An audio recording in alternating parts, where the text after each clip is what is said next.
Põlluaas, palun! Tänan, lugupeetud istungi juhataja. Hea peaminister, ma püüan hästi lihtsas eesti keeles öelda, et te saaksite aru. Eelmises küsimuses ütlesin ilusti, et tulles nüüd valvekaamerate võrgustiku loomise juurde, ja siis soovisin teada, et te selgitaksite inimestele, kes selle süsteemi loomise autor on, sest seda ei taha keegi omaks võtta, aga ometigi see on igasuguses dokumentatsioonis sees ja selle nimel juba tegutsetakse. Me oleme terve selle ühiskonnaga praktikas liikunud järjest rohkem jälgimisühiskonda, me juba sarnaneme kommunistliku Hiinaga. Ja mind panebki imestama, et kõige selles valguses te olete ka tänases infotunnis kogu aeg rääkinud ilusat juttu Eesti kui demokraatlikust riigist, Eestist kui õigusriigist, ja siis te ütlesite sellised laused, et Eesti on kõikide vabadusi kaitsev riik, on ju. Seletage nüüd inimestele, kuidas kaitseb kõikide vabadusi jälgimisühiskond ehk videokaamerate võrgustiku või valvekaamerate võrgustiku loomine, mis jälgib iga inimese igat liikumist. Te küll ei põhjendate seda ettekäändega, et te ennetate rikkumisi. Ehk siis te käsitlete inimesi kui kõiki inimesi kui seaduse rikkujaid. Aga selgitage, kuidas kaitseb inimeste vabadusi ja õigusi planeeritav näo- ja numbrituvastusega valvekaamerate võrgu loomine? Aitäh! Lugupeetud istungi juhataja, head kolleegid ja head inimesed, kes te meid jälgite. Taas jälle siin me oleme. Kuidas jälle keeratakse kruvisid kokku ja üritatakse jälle sammu võrra lähemale minna jälgimisühiskonnale. Oleme saanud kõik, kes natuke meediat on jälginud, lugeda, kuidas nüüd alles tuli avalikkusele arusaadavalt selgeks see, kuidas tahetakse terve Eesti valvekaameratega täita, hakata inimesi jälgima ja looritatakse seda ilusa jutuga, kuidas selleks, et ennetada rikkumisi. Selle eelnõu raames on ilus jutt kattevarjuna, et sanktsioonirikkumiste menetlus tõhusamaks ja tegelik eesmärk oli algselt ju anda jälitustoimingute lubasid laiendada neid ka Maksu- ja Tolliametil juurde. See on täiesti lubamatu. Mul on siiralt hea meel, et terve mõistus võitis ja see jäi välja. Sest see oleks üks järjekordne samm jälle juures, kus jälle keegi saab mingi õiguse, volitused kõnesid pealt kuulata või siis jälitada. Ehk siis tegelikult, kuna jälitustoimingud on, eriti just kõnede pealt kuulamine ja jälitamine on õigused, mis on põhiseadusega sätestatud, siis selliste lubade olemasolu on tugev riive põhiseadusele. Näiteks õigus eraelu puutumatusele või siis sõnumisaladusele. Ja alati, kus on ka load antud, siis alati on ka nende rikkujaid. Kui me vaatame tänasel päeval ka Kaitsepolitseiameti tegevust, on ka ju meedia kajastanud, õnneks juba on ka kajastatud, kuidas tegelikult ebaseaduslikult seadust rikkudes, hallil alal liikudes kuulatakse massiliselt inimesi pealt või jälgitakse nende tegevusi. Ja seetõttu tunnustan õiguskomisjoni, et sihuke tervemõistuslik lähenemine oli ja saadi aru, et tõesti see oleks üle piiri läinud, kui oleks Maksu- ja Tolliametile neid jälitustoimingute õigusi laiendatud. Sest aastaid on toiminud väga hästi see koostöö, kus siis vajadusel on Maksu- ja Tolliameti uurimisosakond kaasanud politsei kompetentsi oma meeskonda uurimisgruppi ja vastupidiselt, ehk siis politsei on kaasanud Maksu- ja Tolliameti kompetentsi oma uurimisgruppi, et asjadega ilusti edukalt lõpuni menetleda. Ja see on jälle teine kinnitus selle kohta, kuidas ametnikud algselt üritavad ühe jutuga tulla, viidates mingitele Euroopa Liidu mingitele direktiividele. Kõik tegelikult need direktiivid ei puutunud üldse asjasse. Aga selle varjus üritati teha midagi ära ja minul tekib küsimus, kes oli see kõige suurem huvitatud pool, kes selle eest võitis ja kes tahtis, et nüüd saaksid varsti juba järgmised asutused nii ulatuslikke eraõigusid piiravaid toiminguid teha. Mind tõesti huvitaks, ma arvan, kes see on, aga see on lubamatu ja see ongi jälle ehe näide, kuidas üritatakse meie ühiskonnas teha jälgimisühiskond ja me ei ole inimeste õiguste kaitseriik, sest et keegi kogu aeg üritab midagi teha. Aga veel kord, väga hea meel on, et terve mõistus võitis ja need asjad on jäänud õigetesse raamidesse, nii nagu nad peaksid olema. Aitäh teile! Palun! Ma tänan, lugupeetud istungi juhataja. Hea peaminister! Eesti Vabariigi põhiseaduse preambula kohaselt on Eesti riik rajatud vabadusele, õiglusele ja õigusele. Aga nagu me oleme näinud ja täheldanud, siis Reformierakonna juhitud valitsusi see ei sega. Toon mõned näited. Reformierakonna valitsuse ajal loodi siin koroonaterror Eestis, millega rikuti inimeste põhiseaduslikke õigusi. Sisuliselt rakendati meil politseiriiki. Näiteks loodi 2021. aastal automaatse biomeetrilise isikutuvastuse süsteemi andmekogu nimega ABIS, millega siis kogutatakse isikutelt biomeetrilisi andmeid, ei tea milleks ja mille tarbeks.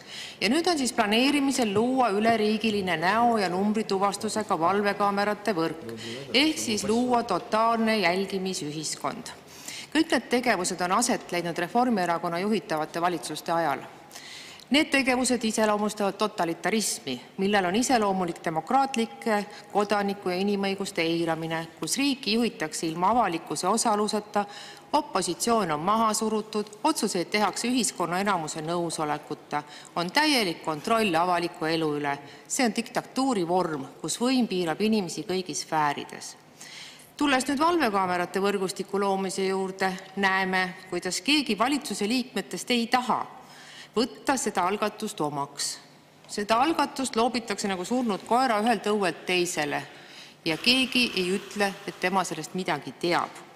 Palun nüüd selgitage inimestele ja saadikutele, kes me siin oleme, kes selle idee autor täpsemalt on. Et on ju see valitsuse poolt saanud heakskiidu, et seda kindlas kõneviisis ametnike poolt rääkida ja ettevalmistusi selle rakendamiseks teha. Aitäh! Palun!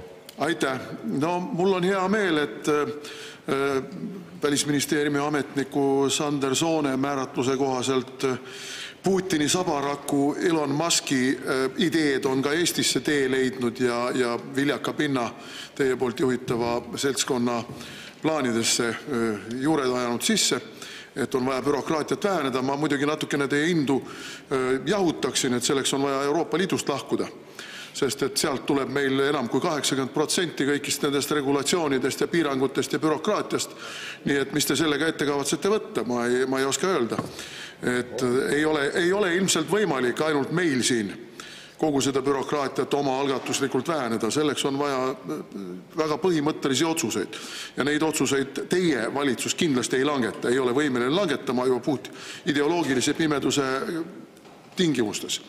Aga mu küsimus on see, et jube popp on teie meelest rääkida kaitsekulude tõstmisest. Ma arvan, et tegelikult Eesti rahvale ei ole see sugu nii popp teema, kui te ette kujutate, sest kõik saavad aru, et see tuleb nende heaolu arvelt. Aga küsimus on see, regionaalpoliitikat ei ole, õiget energeetikapoliitikat ei ole, demograafilisi toetusmehhanisme ei ole. Vastupidi, inimeste sissetulekute ja pere toimetuleku ja huvialaringide ja kõige selle rahade maha kärpimise tulemusel on kindlasti väga negatiivsed tagajärjed meie sündivusele. Et keda te siis lõpuks kaitsma hakkate? Neid ätikesi, mutikesi, kes elavad veel kusagil, kuna neil kuskile minna enam ei ole, vanades kolhoosi keskustes, lagunevates majades, või siis Ukraina ja Vene ja muude niisuguste veel demograafiliselt jõulisemate piirkondade Eestisse ümber asunud inimesi, et keda te kaitsma hakkate, kui teil puudub tegelikult visioon Eestist kui rahvusriigist ja eestlaste kui rahvuse püsimisest. Et on teil sellekohane visioon olemas? Me siin grillisime teid esmaspäeval arupärimisega demograafia teemal ja mingit visiooni teie poolt ei tulnud. Vastupidi, me kuulsime, et teie meelest on kõik kõige paremas korras. Polegi vaja midagi teha. Mis sellest, et lapsi ei sünni? Kestlik kahanemine. Aga tegelikult 10 aasta pärast, 20 aasta pärast, kindlates kätes, keda te kaitsete? Aitäh. Aitäh. Ja aitäh. No ega reformierakondlase aju ei oska ju mitte kuidagi teistmoodi reageerida, kui ainult kedagi teist süüdistades. Kujutada ette, kehtestasime eriolukorra, Kujutad ette, koroona ajal kehtestasime eriolukorra, aga ei ajanud koeri meeleavaldajatele kallale, ei pannud mingit sundsüstimist käima, ei vallandanud inimesi, kes keeldusid sundsüstimisest. Vaat ei teinud, seda tegi Reformierakond. Ja noh, eks te maksate ka teatud poliitilist hinda tänase päevani selle kõige eest. Ja noh, Kaja Kallase läbikukkumine Euroopas muidugi oli ennustatav juba siis, kui ta kõiki neid meetmeid siin siseriigis hakkas rakendama. Aga küsimus oli väga lihtne ja sellele küsimusele te ei vastanud.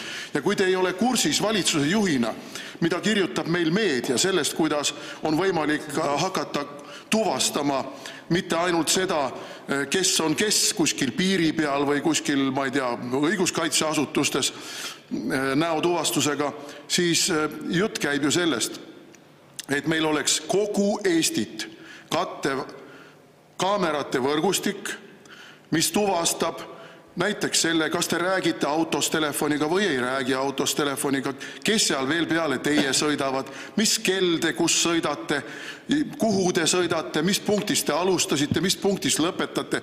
See on ju totaalne jälgimisühiskond. Ja ajakirjandus kirjutab sellest, lugege, viige ennast asjaga kurssi ja ärge ajage meile siin selles mõttes mingit demagoogiat. See on totaalne jälgimisühiskond, mis oleks põhimõtteliselt nõukogude ajal olnud KGB unistus.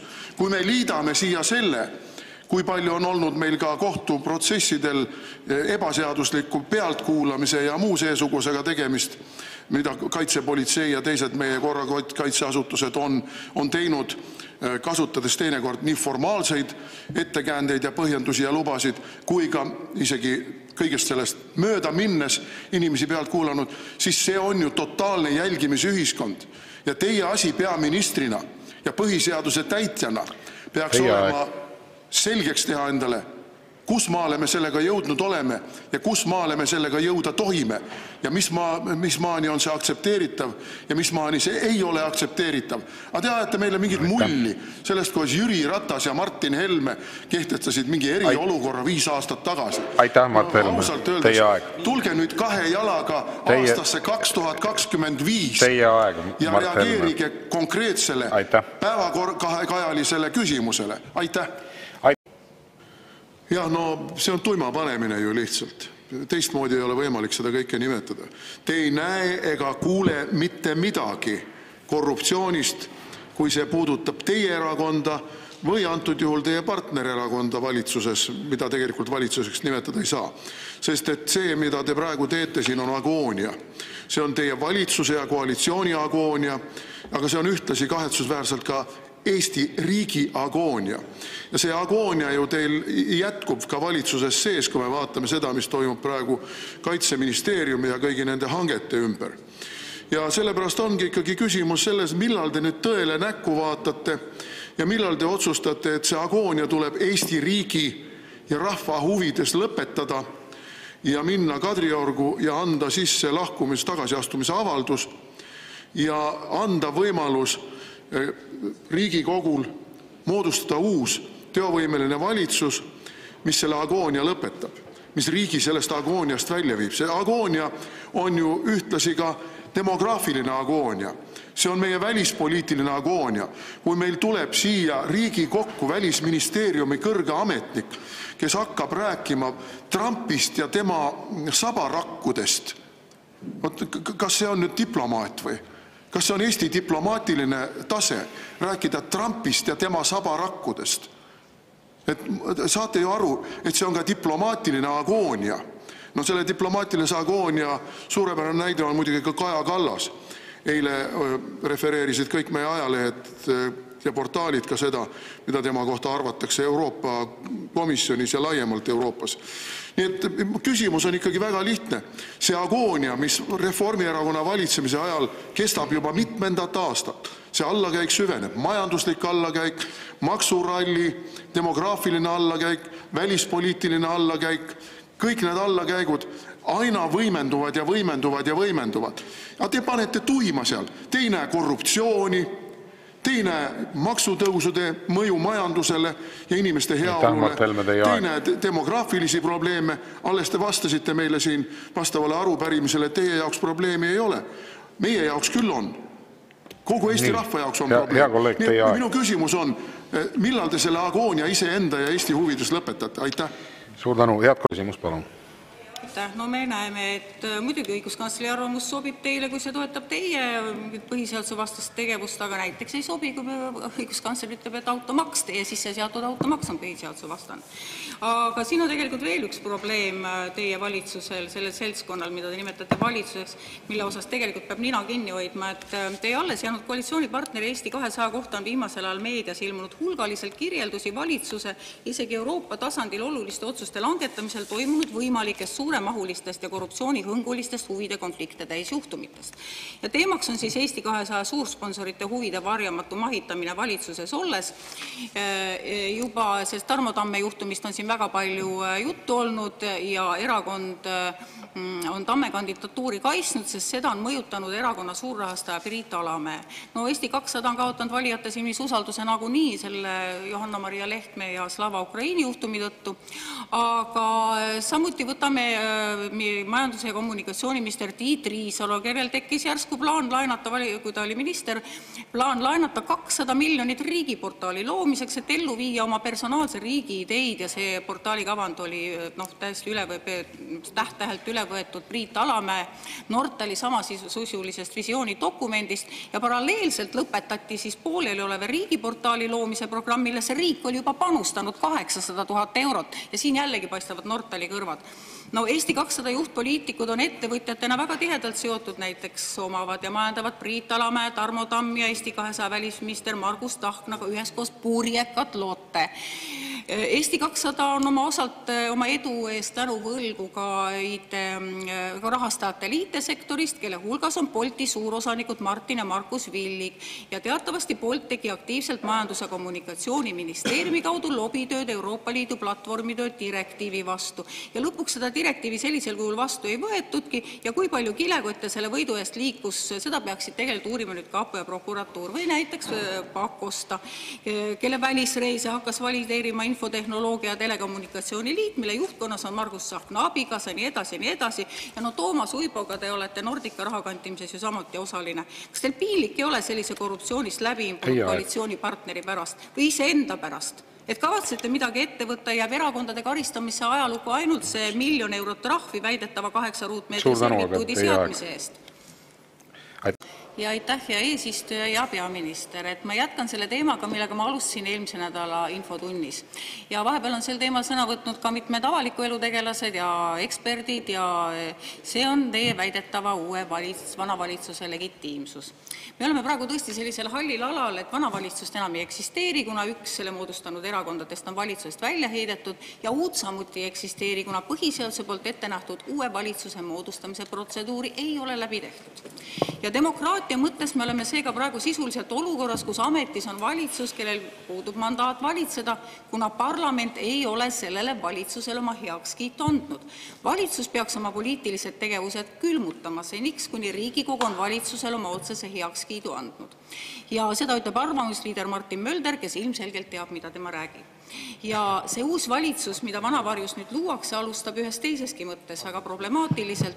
Uuel loodaval valitsusel on hetkel enneolematult vähe valijate toetust.